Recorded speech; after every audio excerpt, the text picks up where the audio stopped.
Alhamdulillahilladzi arsala rasulahu bil huda wa dinil haq liyudhhirahu 'alad dini kullihi wa kafa billahi syahida wa asyhadu an la ilaha illallah wahdahu la syarika la iqraran bihi wa tauhida wa asyhadu anna Muhammadan abduhu wa rasuluh. Allahumma shalli wa sallim ala nabiyyina Muhammadin wa ala alihi wa ashabihi ajmain, amma ba'd.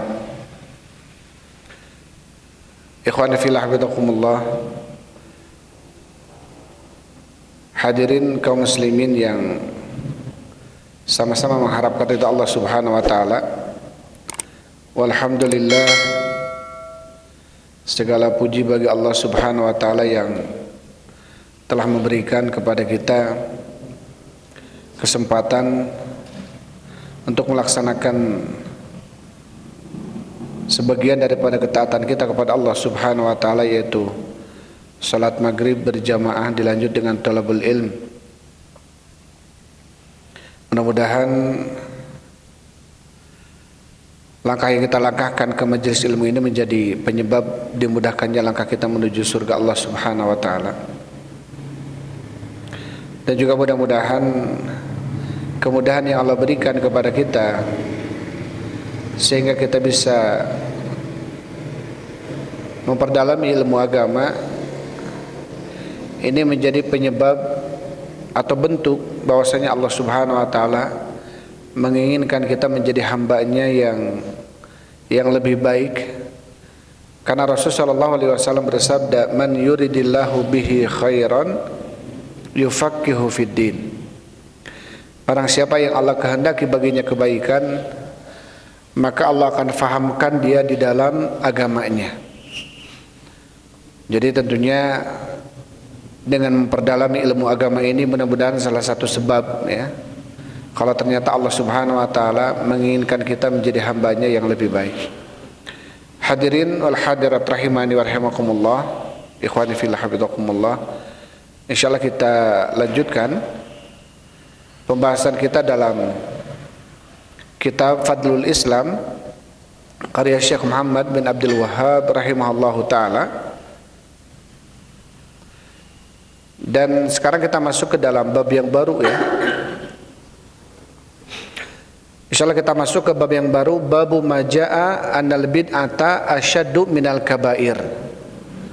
Judulnya babu majaa, bab apa-apa yang datang di dalam permasalahan bahwasannya bid'ah itu lebih dahsyat dibanding dosa besar. Jadi dari judulnya kita sudah bisa memahami, ya, bahwasanya kebid'ahan itu lebih besar dosanya dibanding dosa besar. Kebid'ahan yang dimaksud adalah ikhtira' ala mithalin sabik, atau ikhtira'u syai' ala ghairi mithalin sabik, sesuatu yang baru yang belum ada contohnya sebelumnya, maka ini namanya bid'ah.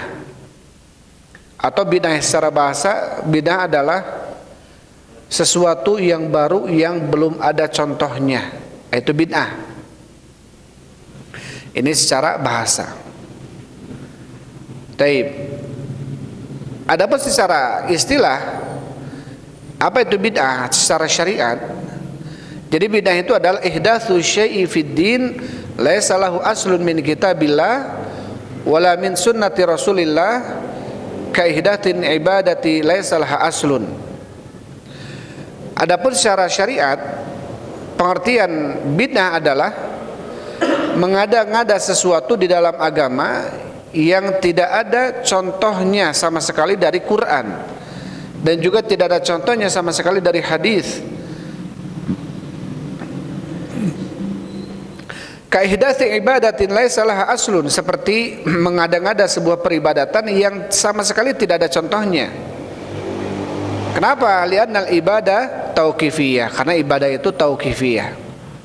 Karena ibadah itu asal hukumnya seseorang itu berhenti.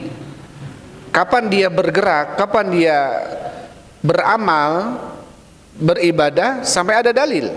Ya, sampai ada dalil. Taib. Jadi pengertian bid'ah secara bahasa adalah sesuatu yang baru yang belum ada contohnya atau yang tidak ada contoh sebelumnya. Kemudian dibawakan oleh Syekh di sini dalilnya adalah surat Al-Baqarah ayat 117. Allah Subhanahu wa taala berfirman, Badi'us samawati wal ard. Badi'us samawati wal ard. Allah Subhanahu wa taala Maha Badi'. Arti Badi' di sini adalah khalaqa.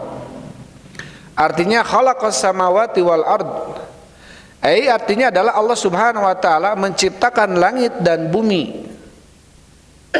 Dan kalimat khalaqa di sini Allah melafadzkannya dengan kalimat badi'u, artinya bada'a, bid'ah. Karena langit dan bumi yang Allah ciptakan sekarang ini belum ada contoh sebelumnya. Ya, betul-betul langit dan bumi ini yang baru, yang belum pernah ada contoh sebelumnya. Makanya bid'ah itu adalah imtithal ala ghairi mitsalis sabiq, sesuatu yang belum ada contoh sebelumnya. Dan ini pengertian bid'ah secara bahasa. Adapun secara syariat, secara istilah syar'i, bid'ah itu adalah sesuatu yang baru di dalam agama yang sama sekali tidak ada contohnya, baik dari Al-Quran atau dari hadis Rasulullah SAW. Karena apa? Karena ibadah itu tauqifiyah. Ibadah itu adalah seseorang tauqifiyah, berhenti, tidak beribadah, tidak beramal sampai datang dalil, maka kemudian kita beribadah. Ini jadi dalam urusan ibadah asalnya tauqifiyah. Seseorang tidak boleh dia bergerak. Seseorang tidak boleh dia melakukan pergerakan dalam ibadahnya sampai ada dalil. Beda dengan muamalah, dengan makan, minum, ya, beretika, bergaul. Asal hukumnya adalah mubah. Makanlah apapun yang kalian mau, minumlah apapun yang kalian mau. Tetapi tentunya, ya, selama ada dalil yang melarangnya, selama nggak ada dalil yang melarangnya, maka makanlah apapun. Tapi ketika ada dalil bahwasanya ini nggak boleh, itu nggak boleh, berarti berhenti, tidak boleh memakannya. Beda kalau ibadah, ya. Adapun ibadah asal hukumnya kita berhenti. Babu majaa annal bid'ata asyaddu minal kabair. Bab apa-apa yang datang yang menyebutkan tentang sesungguhnya bid'ah itu lebih besar dosanya dibanding apa? Dibanding dosa besar. Ya. Bid'ah itu lebih besar dosanya dibanding apa? Dibanding dosa besar. Maka dari judulnya saja di sini kita melihat bahwasanya apa? Bid'ah itu dosanya lebih besar dibanding apa? Dibanding dosa besar. Karena apa? Karena orang yang melakukan kebid'ahan, taib. Karena orang yang melakukan kebid'ahan, dia seakan-akan apa? Menandingi Allah Subhanahu wa taala dalam sebuah syariat. Menandingi Allah Subhanahu wa taala dalam sebuah apa? Sebuah syariat. Ketika dia membolehkan amalan ini, dia membolehkan amalan itu, bahkan seakan-akan meyakini bahwasanya ini boleh dalam agama. Padahal jelas-jelas Allah atau Rasulnya tidak memerintahkannya di dalam Al-Qur'annya atau dalam hadisnya. Maka berarti apa? Ada bentuk menandingi syariat. Ada bentuk menandingi apa? Menandingi syariat. Beda dengan orang yang melakukan dosa besar. Tentunya dosa besar di sini bukan dosa besar kesyirikan, ya. Di bawah kesyirikan, yang dimaksud dosa besar di bawah kesyirikan. Sampai kata Rasulullah SAW, beliau mengatakan, Innallaha hajaba taubat an sahibil bid'ah hatta yada'a bid'atahu. Sesungguhnya Allah Subhanahu wa taala akan menutup pintu taubat dari pelaku bid'ah sampai dia meninggalkan kebid'ahannya.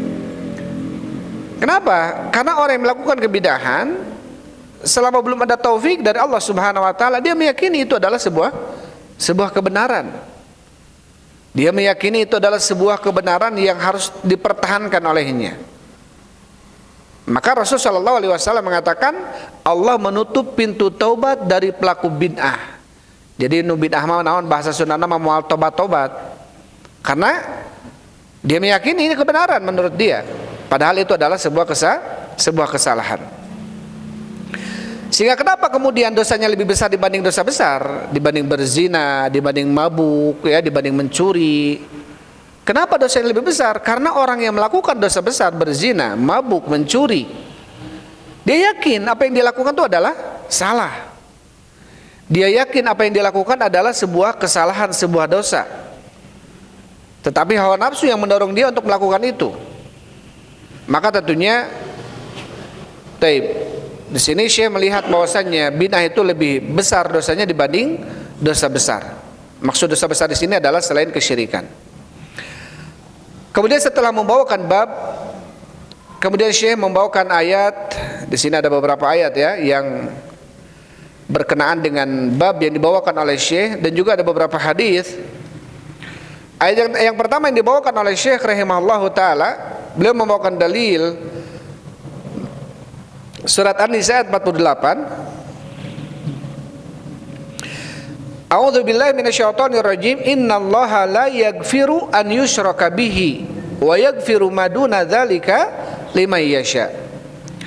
Yang artinya sesungguhnya Allah Subhanahu wa taala tidak akan mengampuni dosa syirik dan akan mengampuni apa-apa yang di bawah itu liman yasha, bagi orang yang dikehendaki oleh Allah Subhanahu wa taala. Taib. Ayat ini dibawakan oleh penulis rahimahullahu taala menunjukkan apa? Bahwasanya al-bid'atu qad takunu syirkan. Kadang ada di dalam kebidahan justru kebidahan itu mengandung kesyirikan. Jadi bid'ah itu ada dua macam. Ya, ada bid'ah mufassiqah, artinya pelaku bid'ahnya dihukumi sebagai seorang yang fasik, hanya fasik saja hukumnya, gitu ya. Ada mukaffirah, bid'ahnya itu sampai derajat dia tuh bisa kufur dengan kebidahannya. Kebidahan syirik, kebidahan meyakini ya sesuatu atau seseorang yang sudah meninggal bisa memberikan manfaat dan madarat. Kebidahan seseorang meyakini bahwasannya sosok yang meninggal, siapapun dia, mau habib, mau ulama, mau kiai, mau ajengan, mau wali, siapapun yang sudah meninggal, ketika kita meyakini sosok yang meninggal ini bisa memberikan manfaat dan madarat, bisa memberikan bahaya dan manfaat, itu keyakinan yang bisa mengandung kesyirikan. Ya, dan ini kebidahan. Ini kebidahan. Dan kebidahan ini apa? Kebidahan yang mengandung kesyirikan. Kebidahan yang mengandung kesyirikan. Atau sebagian mengatakan bid'atul kubur, kebidahan di dalam kuburan. Kita dianjurkan oleh Allah Subhanahu wa taala, oleh Rasulnya untuk mendatangi kuburan. Ya, bahkan Rasul sallallahu alaihi wasallam mengatakan zurul kubur, datangi oleh kalian kuburan. Jadi kita diperintahkan apa? Untuk mendatangi kuburan. Fa innaha tudzakirukumul maut, karena dengan mendatangi kuburan akan mengingatkan kalian kepada kematian. Jadi dengan mendatangi kuburan tujuannya apa? Agar kita ingat mati. Ketika ada yang mendatangi kuburan, tujuannya selain daripada tujuan yang disebutkan oleh Rasulullah, mencari berkah, gitu ya, mencari kemudahan di dalam usaha, apalagi mencari nomor togel misalkan. Sok aya ya kampung kurma ya, sok aya nyari togel ke kuburan. Atau dia mencari sesuatu yang mana sesuatu itu tidak bisa dilakukan kecuali hanya Allah, misalkan memberikan kesembuhan, memberikan kelancaran usaha, menghilangkan mara bahaya dan lain sebagainya. Maka ini termasuk apa? Termasuk bid'ah syirkiyah. Ya, bid'ah yang mengandung kesyirikan, dan itu tidak boleh. Ya, dan itu tidak boleh. Dan tentunya bid'ah syirkiyah tukhriju minad din, ini bisa mengeluarkan seseorang dari agama kalau bid'ahnya mengandung kesyirikan. Kadu'ai ghairillah, seperti berdoa kepada selain Allah, meminta kepada selain Allah. Wal istighatsati bil amwat, meminta dan beristighatsah kepada orang-orang yang sudah mati, yang di dalam kubur. Wa dzabhilil kubur, menyembelih untuk penghuni kubur. Fahadhihi bid'atun syirkiyatun, maka seperti ini bid'ah yang syirki, bid'ah mengandung kesyirikan. Maka ini hukumnya pelakunya, apalagi ketika kita sampaikan hujah kepada mereka, seperti ini tidak boleh. seperti ini diharamkan dalam syariat, seperti ini mengandung kesyirikan, tetapi dia tetap dengan keyakinan itu, ini bid'ah. Tapi karena di dalamnya mengandung kesyirikan, maka dinamakan dengan bid'ah syirkiyah. Ya, bid'ah yang mengandung kesyirikan, bahkan pelakunya kufur. Pelakunya bisa dikeluarkan dari Islam kalau sudah sampai hujah kepada mereka. Kalau sudah kita ingatkan masih kekeh gitu ya dengan pendapatnya, nah ini sudah sampai ilmu kepadanya, maka tidak ada toleransi lagi karena sudah sampai ilmu kepadanya. Taib.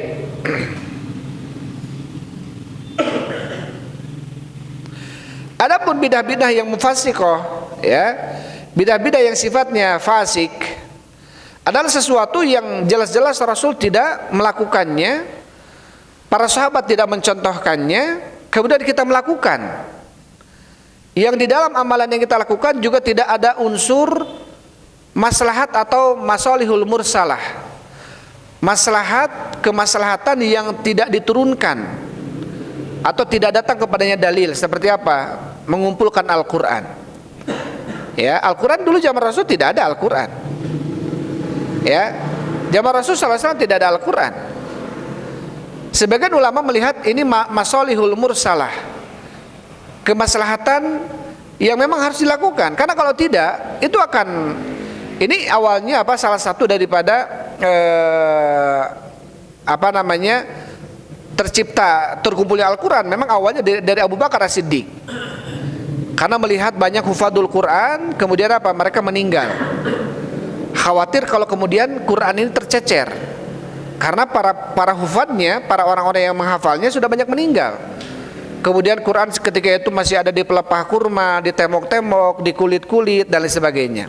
Sehingga inisiatif dikumpulkanlah, ya, dan menjadilah mushaf.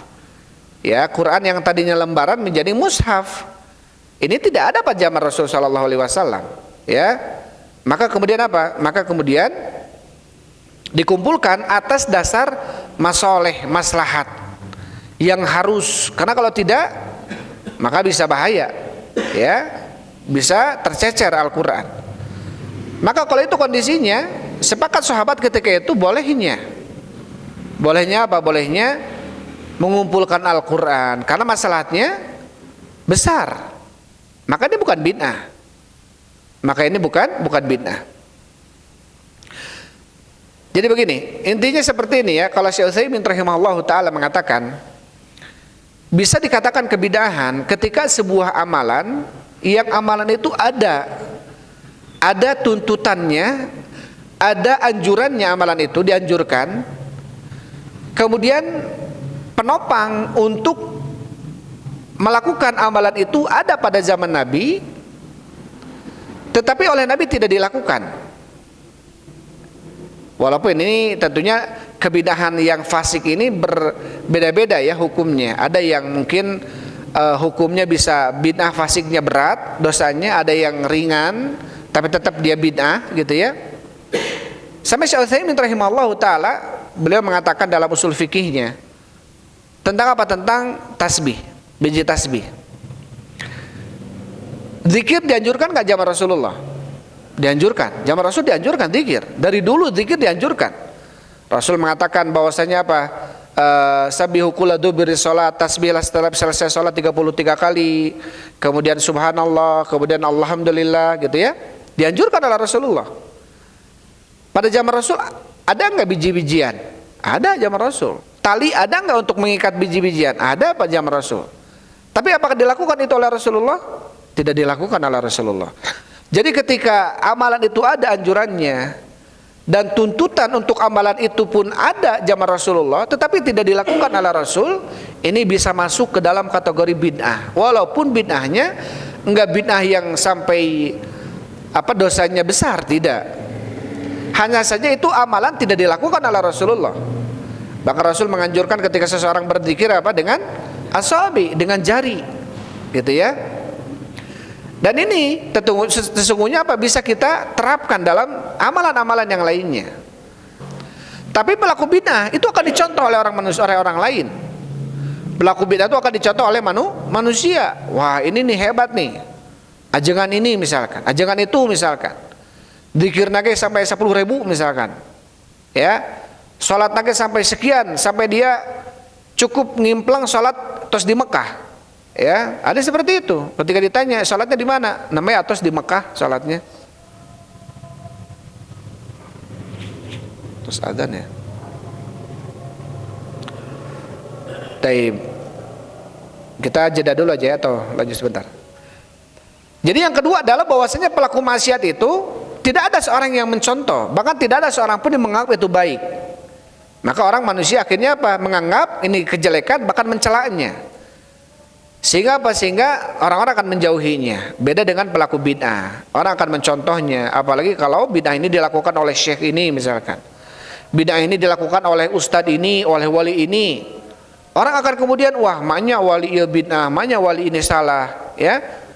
Akhirnya apa? Dia akan mencontohnya. Makanya kata Sufyan Ats-Tsauri dan ulama yang lainnya, sahibul ma'siyah, sahibul bid'ah ahabbu ila syaitan minan sahibil ma'siyah. Pelaku bid'ah itu lebih dicintai oleh syaitan dibanding pelaku maksiat. Kenapa? Karena pelaku bid'ah dia tidak sadar kalau dia itu salah. Beda dengan pelaku maksiat, dia sadar dia itu salah. Dia sadar dia itu salah. Makanya anu ngalakukeun kabid'ahan mah naon? Leuwih dipika cinta ku syaitan dibanding anu ngalakukeun kamaksiatan.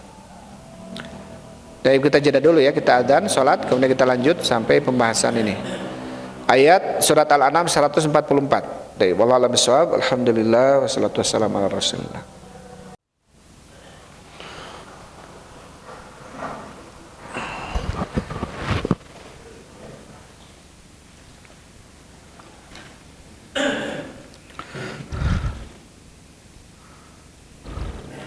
Bismillahirrahmanirrahim.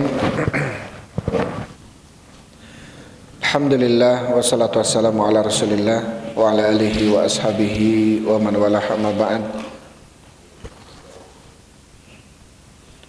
Ukhwana akhwati fillah hafizakumullah.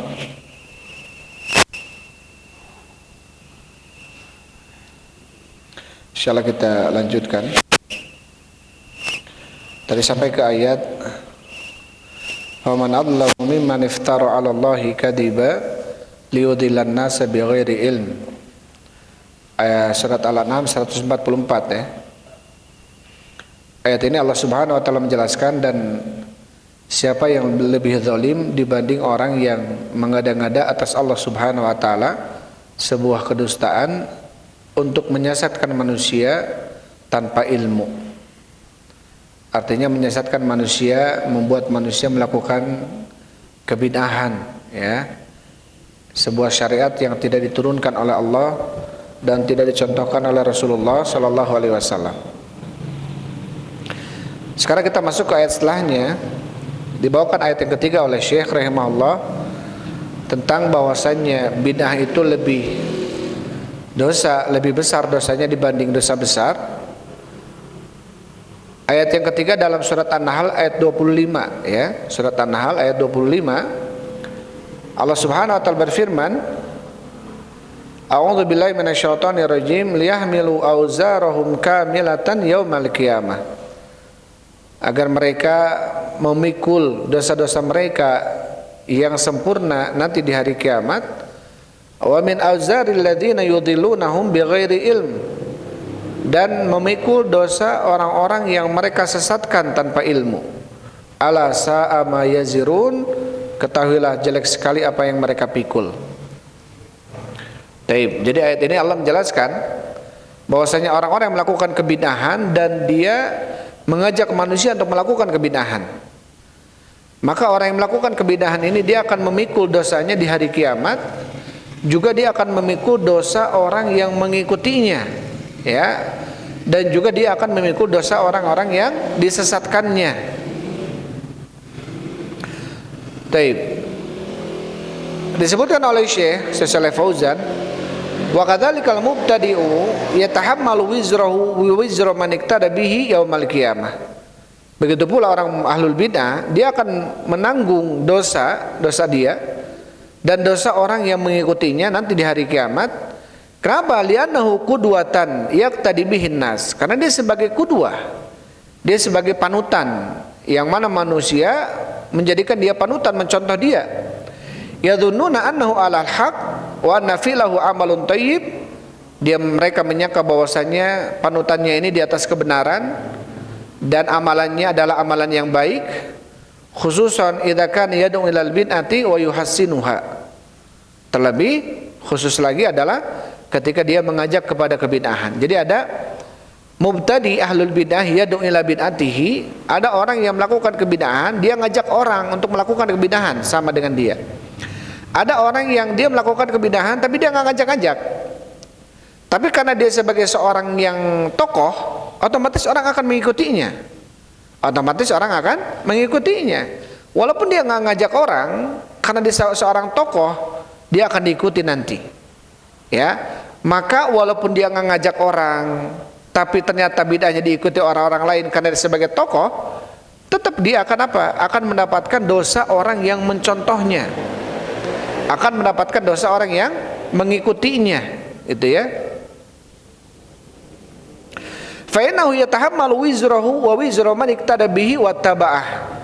Sesungguhnya dia akan memikul dosanya dia sendiri dan dosanya orang yang mengikutinya, mencontohnya dan mengikutinya. Wa hadza khatarun 'adzim, dan ini adalah bahaya yang besar.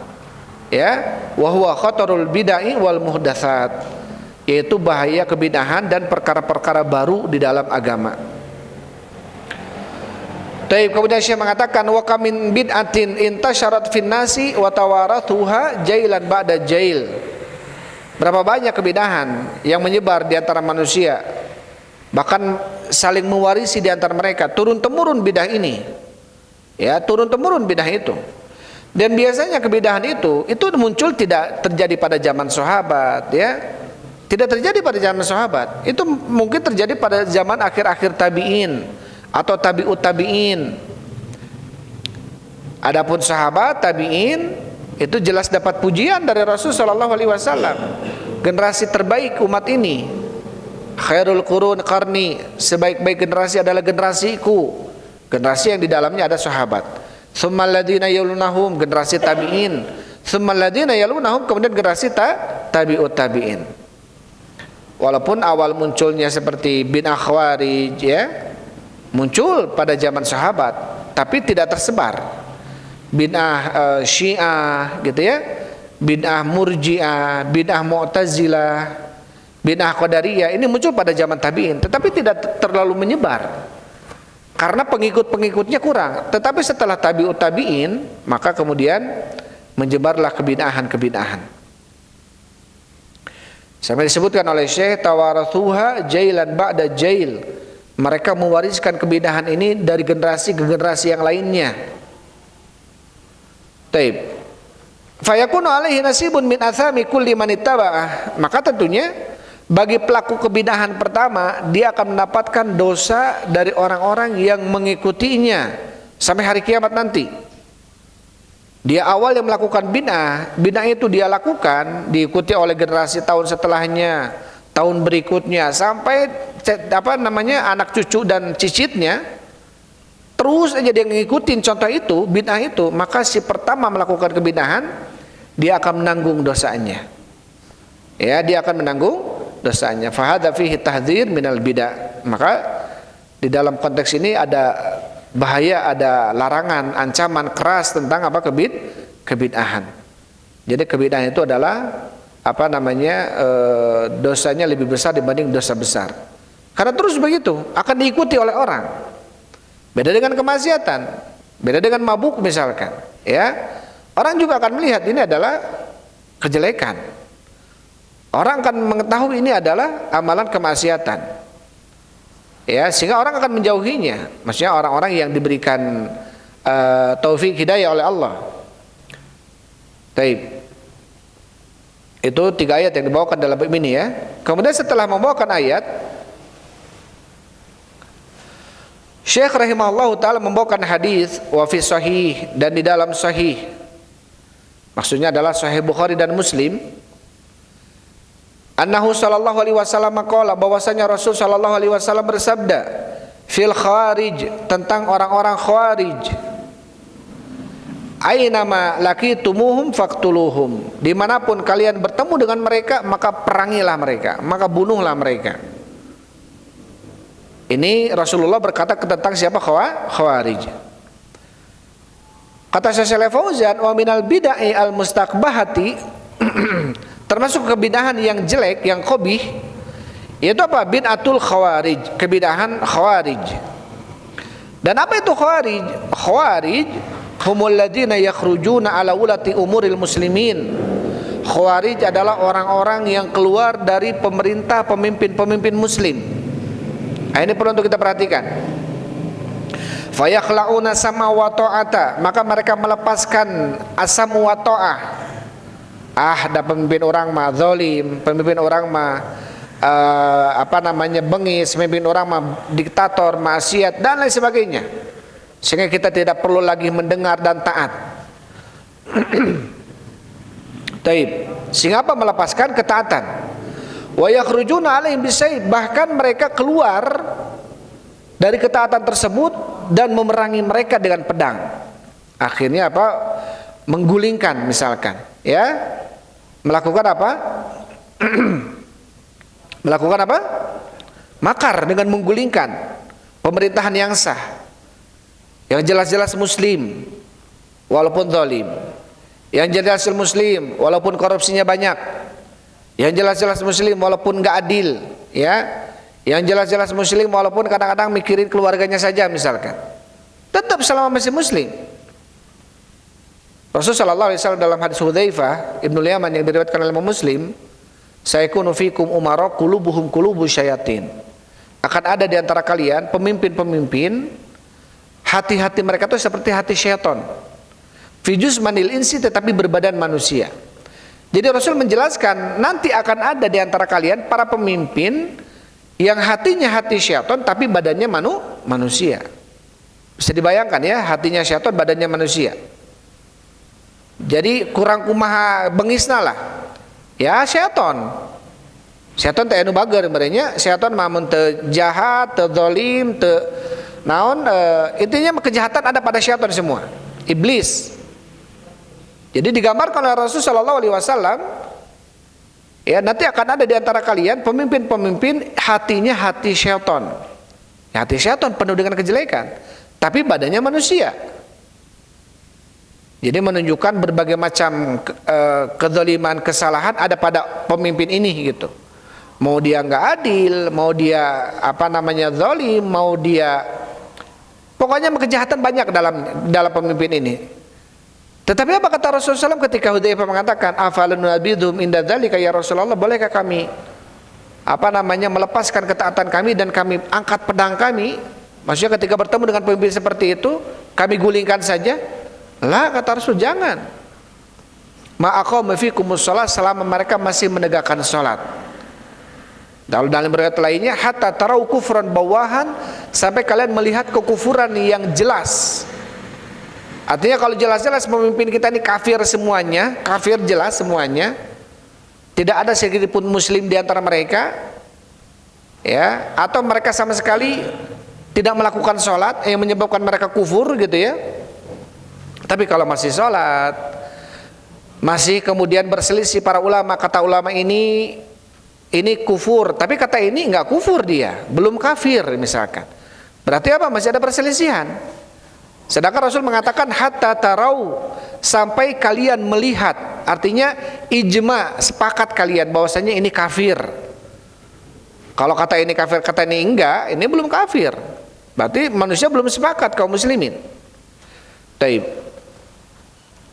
Sampai dalam kondisi seperti itu pun Rasul tetap apa? Menganjurkan kita untuk mendengar dan taat. Wa in duriba dhahruka, walaupun dipukul punggung kalian, wa ukhidha maluka, diambil harta kalian, fasma wa ati, dengar dan taatlah. Wayahna, ya. Wayahna ini petua dari Rasul sallallahu alaihi wasallam. Mungkin kadang-kadang nafsu kita, logika kita mainnya apa? Masa lihat pemimpin dolim diantepkeun gitu ya? Masa kurang tadi warah misalkan? Bukan kita yang mewarahnya, bukan urusan kita. Lakum ma'alaikum walahum ma'alaihim. Bagi kalian sebagai masyarakat, kewajibannya apa? Mendengar dan taat. Dan bagi mereka sebagai pemimpin, kewajibannya apa? Memberikan apa? Mencerdaskan bangsa, memberikan keadilan, mengayomi, tidak mendolimi. Ketika mereka mendolimi, ketika mereka tidak adil, maka mereka akan mendapatkan bagian dari siapa? Dari Allah Subhanahu wa taala. Bukan kita yang menghukuminya. Ya, inilah petuah Rasul sallallahu alaihi wasallam. Ya, ini petuah Rasulullah sallallahu alaihi wasallam. Karena terjadi, ya, terjadi. Ini awal munculnya memang pada zaman Ali bin Abi Thalib ketika itu. Taib. Wa yakhrujuna alaihi bisayf wa yukaffiruna al-muslimin, bahkan mereka mengkafirkan orang-orang muslim bil kabair, orang-orang muslim yang melakukan dosa besar, allati duna syirk. Dosa besar selain syirik. Jadi salah satu keyakinan Khawarij ini adalah orang yang mabuk ini kafir, orang berzina ini kafir, orang yang intinya melakukan dosa besar selain syirik ini kafir. Padahal mereka itu belum kafir. Bahkan ketika kita melihat ada orang muslim bunuh orang muslim, kafir nggak dia? Nggak kafir dia. Ya, ada orang muslim bunuh muslim yang lainnya, apakah dikafirkan? Orang yang membunuhnya tidak kafir. Sampai kata Allah Subhanahu wa taala berfirman, "Faman ufiya lahu min akhihi syai' fattiba'un bil ma'rufi wa ada'un ilaihi bi ihsan." Jika terjadi pembunuhan antara orang muslim bunuh orang muslim lainnya, kemudian wali yang dibunuhnya ini apa? Ufiya lahu, memberikan maaf kepada saudara yang membunuhnya, min akhihi, dari saudaranya. Bahkan oleh Allah dikatakan masih akhi, masih saudara. Karena masih ada lafaz iman. Walaupun imannya berkurang karena telah membunuh. Tapi kalau orang-orang Khawarij, mereka apa?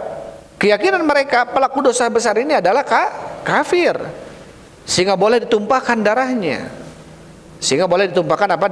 Darahnya. Taib.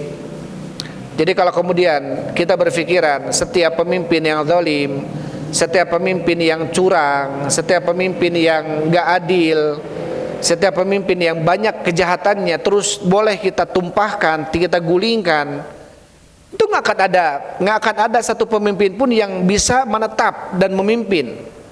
Sedangkan satu hari tidak ada pemimpin, ini lebih besar mafsadatnya dibanding dipimpin oleh seorang yang zalim. Bayangkan Indonesia nggak ada satu hari aja nggak ada pemimpin, ini kacau kita. Kita pernah melihat kejadian Qaddafi, ya, Libya.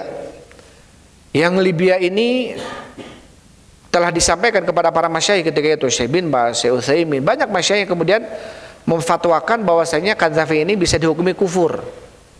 Karena dia ini punya kitab pedomannya namanya Kitabul Akhdar.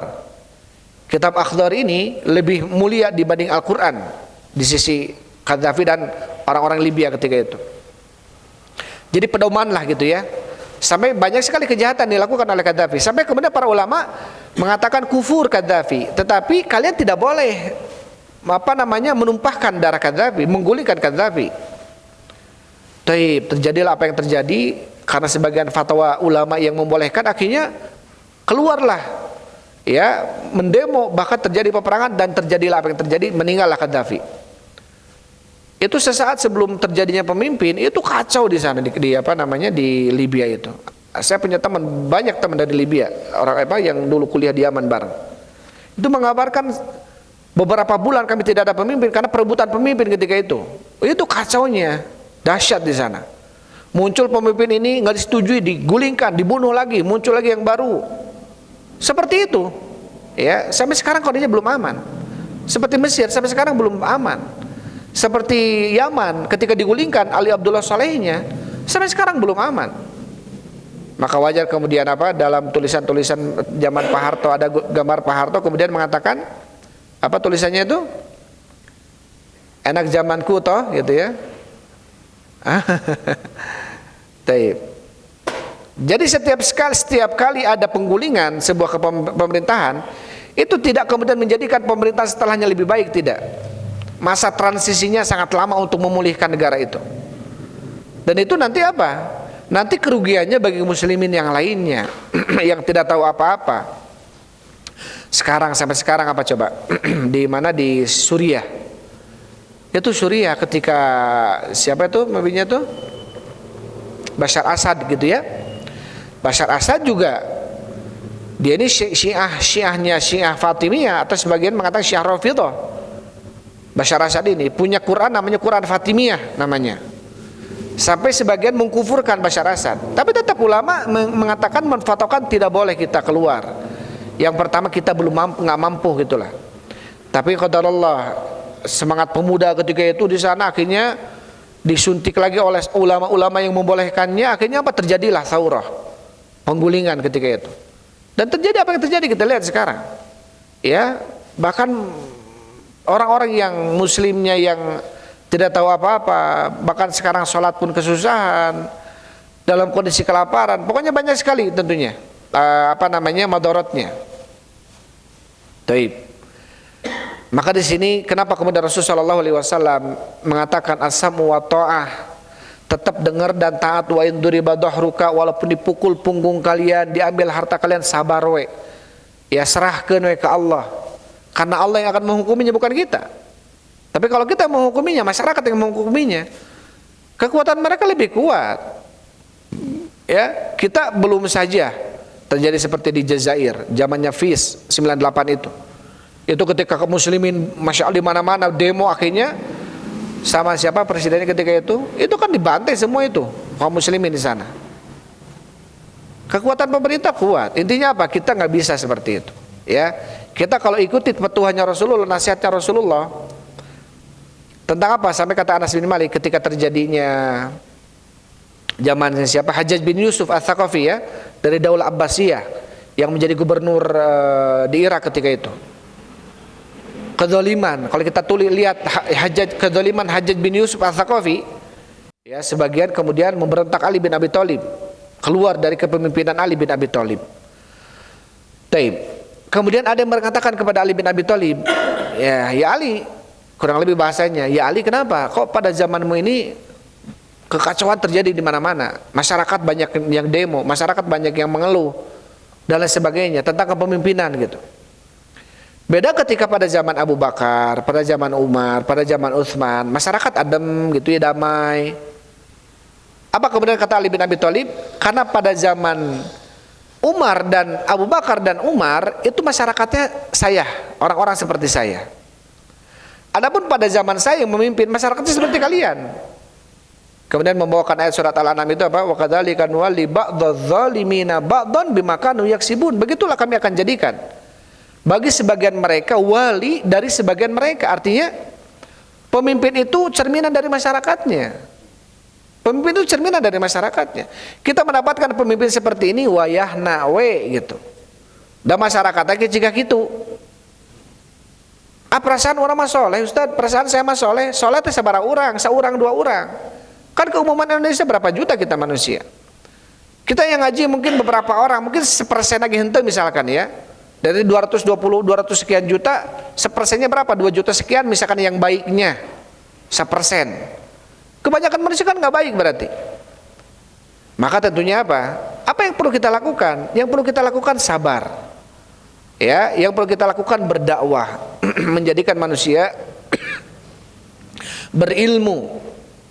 Nah, ini yang bisa kita lakukan. Kita nggak bisa membalikan, kita nggak bisa merubah keadaan ini seperti membalikan tangan. Ujung-ujung yang jadi punya pemimpin adil, soleh, masya Allah dia menjamin semua dan sebagainya. Enggak, ya. Kita hanya meureun ku si ieu mah pemimpin teh bisa leuwih alus. Kita masih hanya bisa menyangka. Kita hanya bisa husnudzon saja. Ya. Tetapi pas perak-perakan juga kan wallahu a'lam bishawab gitu. Taib. Jadi intinya apa intinya? Pemimpin itu cerminan dari masyarakatnya. Jadi apa di sini Khawarij adalah kelompok bid'ah pertama, salah satu kelompok bid'ah yang pertama. Yang kata Rasul sallallahu alaihi wasallam, "Aina malakitumuhum faqtuluhum." Dimanapun kalian menemui mereka, perangilah mereka, bunuhlah mereka.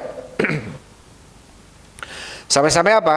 Sampai-sampai Rasul sallallahu alaihi wasallam memerintahkan untuk apa? Membunuh orang-orang Khawarij ini. Kenapa? Karena bahaya. Segelintir manusia yang keluar dari kepemimpinan, misalkan berontaklah kepada, kita lihat tahun berapa ya dulu di Libya itu Itu yang nyerang Qaddafi itu tahun 90-an kalau nggak salah, atau di bawah 90-an. Itu yang nyerang Qaddafi itu hanya 350 orang atau 400 orangan. Tapi setelah kejadian itu, semua muslim yang berjenggot, yang celana cingkrang, yang suka ke masjid, itu dipantau, itu terus diawasi. Sampai mereka, menurut teman-teman yang datang ke masjid belajar di Yaman bareng, kami ngaji aja, ngaji nggak boleh ini sudah. Bagaimana ngajinya kami? Kami suka mengirim beli kaset-kaset ulama-ulama Saudi, dengerin di rumah. Ngariung seperti ini langsung dicurigai. Ulah dari 350 orang kurang lebih. Ya, taib. Yang kemudian ada di sana tuh ada bukan Jabal Akhdar. Ada Jabal Akhdar di sana. Di Libya itu ada sebuah bukit yang 350 lebih ini lari ke bukit, akhirnya diserang, dibunuh semua sama pemerintah. Dan pemuda-pemuda ini pemuda semangat gitu. Taib. Tapi imbasnya akhirnya apa? Semua kaum muslimin ketika itu yang rajin, yang ibadahnya ke masjid itu. Jadi ketika kejadian itu, setelah kejadian itu apa? Yang banyak ke masjid itu aki-aki, orang-orang tua, baru mereka aman. Kalau pemuda dia semangat ibadahnya, sudah dipantau nih, ada apa-apa nih orang ini. Dan bisa jadi di Indonesia juga akan seperti itu. Bisa jadi. Kalau kemudian sebagian orang kemudian apa? Melakukan hal-hal yang tadi yang disebutkan. Akhirnya mereka memperketat nih Islam. Wah, ini bahaya nih, Islam ini bahaya nih. Akan seperti itu. Ya, nasallallahu salamatu wal afiyah. Taib.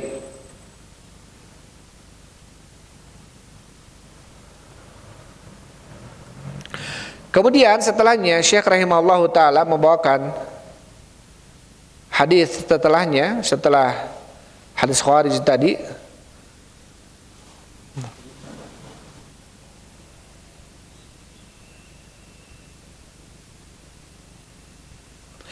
Dalam hadis Nabi SAW mengatakan, lain adraktuhum laqtulannahum qatl 'ad.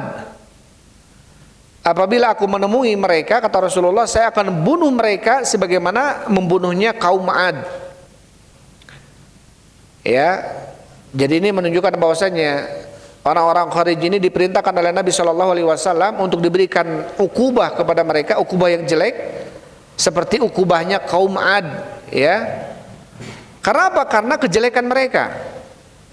Karena kejelekan mereka dan kerusakan mereka. Dan mereka kejelekannya ini bisa menyebarkan kepada yang lainnya. Akhirnya apa? Banyak orang yang terhasut dengan pemikiran ini. Weh, lihat ini pemimpin kita nih, dia kerma zalim, kerma dia masa sekarang merubah undang-undang, anaknya sekarang yang naik dan sebagainya. Kan akal kita, nafsu kita terpancing kan seperti itu. Wah, benar ya, terbalik ya. Besok mau disahkan, kita rame-rame. Walhamdulillah di kita demo-demonya masih aman karena ada undang-undang bolehnya demo. Tapi kalau di negara-negara yang lain demo-demo seperti itu, wah itu bahaya, apalagi di Saudi. Demo-demo seperti itu bisa dibubarkan dengan senjata itu. Di kita aja karena demokrasi, demonstrasi ini masih dibolehkan oleh undang-undang, oleh hukum Indonesia gitu ya. Selama tidak membuat anarkis, selama tidak lebih dari jam 6 malam atau jam 8 malam gitu ya kurang lebih. Maka setelah itu mereka akan lebih keras dibubarkan karena sudah di luar undang-undang. Intinya apa intinya? Hal seperti ini kita melihat mungkin wah ini masa Ustadz kita tidak boleh amar ma'ruf nahi mungkar. Amar ma'ruf nahi mungkar yang kita lakukan bukan dengan ini caranya. Rasul sallallahu alaihi wasallam ya, man ra'a min amirihi syai'an tunkirunahu fala tubdihi alaniyatan. Ketika kalian melihat kemungkaran yang kalian lihat dari pemimpin kalian, maka janganlah kalian kemudian menampakkan secara alaniah, woi lihat nih kades ini, lihat nih bupati ini, lihat nih di depan manusia. Akhirnya apa? Akan menghasut orang tersebut, membangkitkan amarah, kemudian tidak sedikit kemudian terjadilah apa yang tidak diinginkan. Makanya kata Rasul, man ra'a min amirihi syai'an tunkirunaha fala tubdihi alaniyatan. Barang siapa yang di antara kalian melihat kemungkaran yang ada pada pemimpinnya, janganlah kalian menampakkan dengan alaniah. Tapi apa kata Rasul? Wal yakhud biyadaihi, ambil kedua tangannya, maka nasihatilah. Ketika dia menerima maka bagi dia, ketika tidak maka serahkan sama Allah Subhanahu wa taala. Itu tugas kita. Ya, itu tugas kita. Terus bagaimana Ustaz? Kita nggak bisa ngambil tangannya. Ya, ada asistennya, ada penjaganya, ada lain dan sebagainya. Ya, kita bisa lewat aspirasi, lewat apa namanya perwakilan kita di parlemen dan lain sebagainya. Wah, ribetlah, lila dan lain sebagainya. Ya sudah, gimana lagi caranya? Kan itu yang menurut konstituen gitu ya, yang dibolehkan, yang legal. Intinya kita tidak boleh melanggar sesuatu yang tidak bolehkan dalam Islam.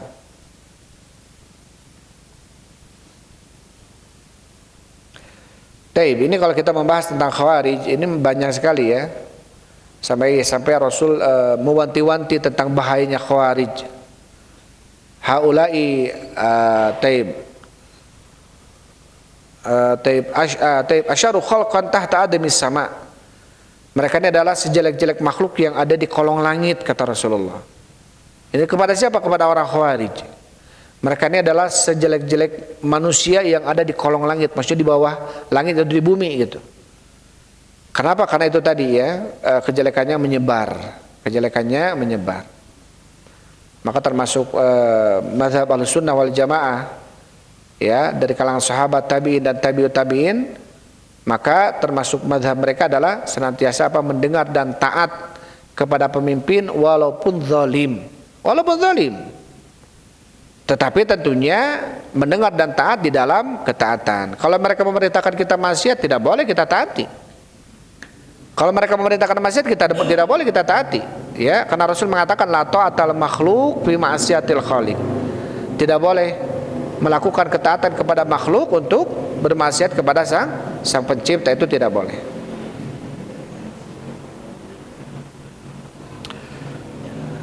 Taib.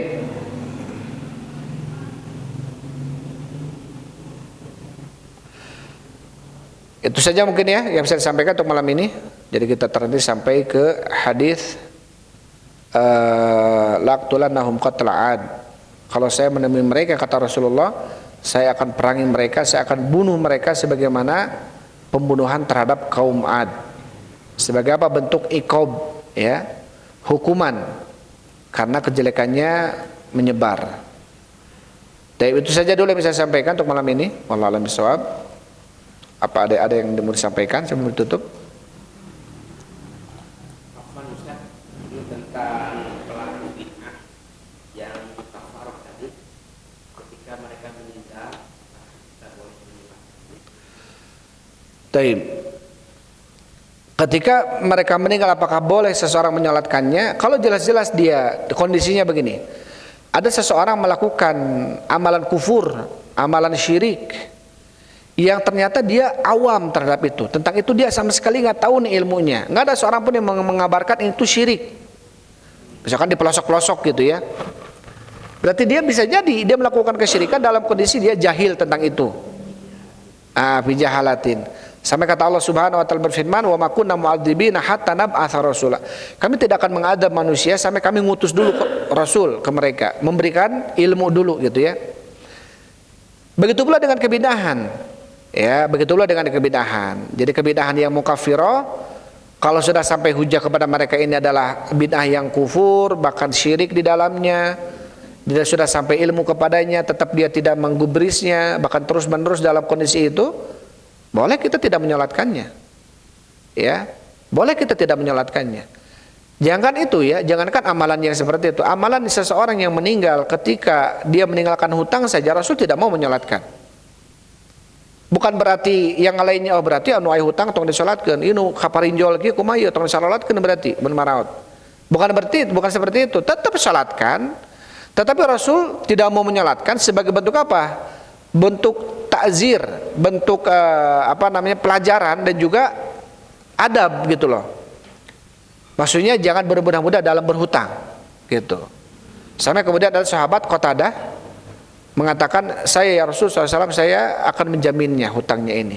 Akhirnya Rasul menyolatkan. Kata ulama mengatakan bahwasanya bagi seorang imam boleh tidak menyolatkan mayit yang meninggalkan hutang sebagai bentuk pelajaran. Tapi yang lain jangan kemudian sama ninggalin sholat, akhirnya itu disolatkan, bahaya, dosa orang semua. Tetap kita harus menyolatkannya. Adapun seorang imam tidak melakukan sholat itu karena sebagai bentuk pelajaran. Begitu pula ke tadi ya, kalau jelas dia musyrik, melakukan kebid'ahan yang mukaffirah, yang menyebabkan dia kufur, sudah sampai hujah kepada dia, ilmu tentang itu tidak boleh, ya boleh kita tidak menyolatkannya. Ya, tapi kalau dia masih dalam kondisi itu, ya diharapkan betul-betul awam, dia bodoh melakukannya, ya sebaiknya kita menyolatkan. Taib ya, wallahu a'lam bishawab.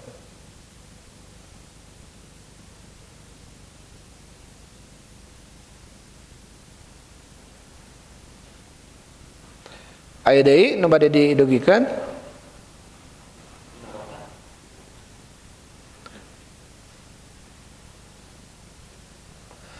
Tapi pangitan sakitu nya teu sadugikeun wallahu a'lam bishawab. Alhamdulillah wassalatu wassalamu ala Rasulillah. Subhanakallahumma rabbana wa bihamdik asyhadu an la ilaha illa anta astaghfiruka wa atubu ilaik. Assalamualaikum warahmatullahi wabarakatuh.